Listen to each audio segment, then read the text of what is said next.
The EU Studies program is meant to familiarize Northwestern students with the working of the European Union, both in its legal aspects, in its political aspects, and in its economic aspects. We have 3 classes which are specific to our program, and then there are other classes which are joined with the health policy program, which is the twin program that we have at St. Spoke with Northwestern.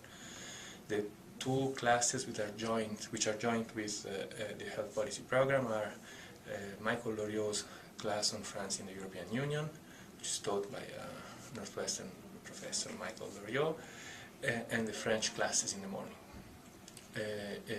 The classes which are specific to the EU Studies program are my own class on political economy of the European Union, so how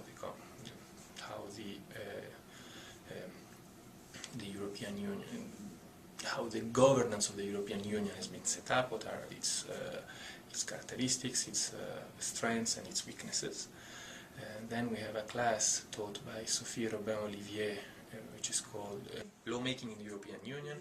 It deals with the normative process, with the production of norms at the European level. You have to know that almost 70% of the norms that govern the daily life of European citizens originates at the European level, so it's of course very important to know what are the processes that lead to this and the negotiation that lead to this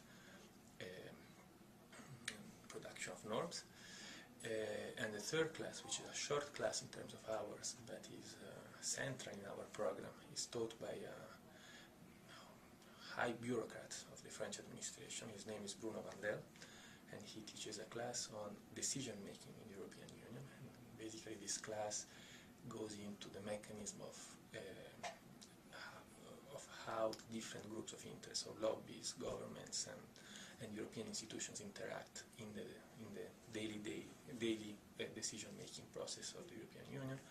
It also involves a small role, a playing game in which students are asked to reach a decision, and each student is assigned a task. I believe that our intensive 3-month program in the end gives them a training which is almost as good as a master program training. It's a serious program. We make them work a lot. Students need to know that they don't come on vacation. Europe is an important actor in today's world, and so whoever wants to work in public policy or in political science, in sociology, in economics, needs to know how one of the major actors on the international scene functions.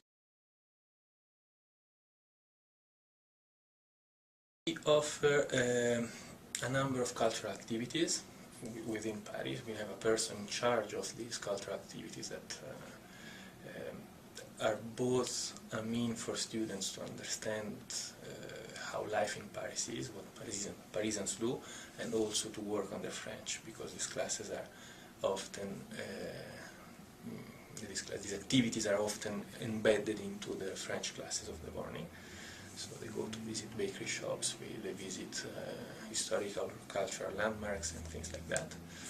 And then we have activities which are more related to the academic part of the program, which are 2 field trips, one in Strasbourg, where we visit the European Parliament and the European Court of Human Rights, and the Council of Europe. And then we have a field trip in Brussels, where we visit the Commission and the NATO headquarters. And very early in the program, the students go for a trip in Normandy, which is a sort of getting together trip. It's in the first weekend of the program, actually. It's a way for the students to get to know each other, to know the French students who will join them in the 3 months. And we also have a short visit at the house of Jean Monnet, who is one of the fathers of Europe. He had a beautiful house, which is now a museum 40 kilometers from Paris.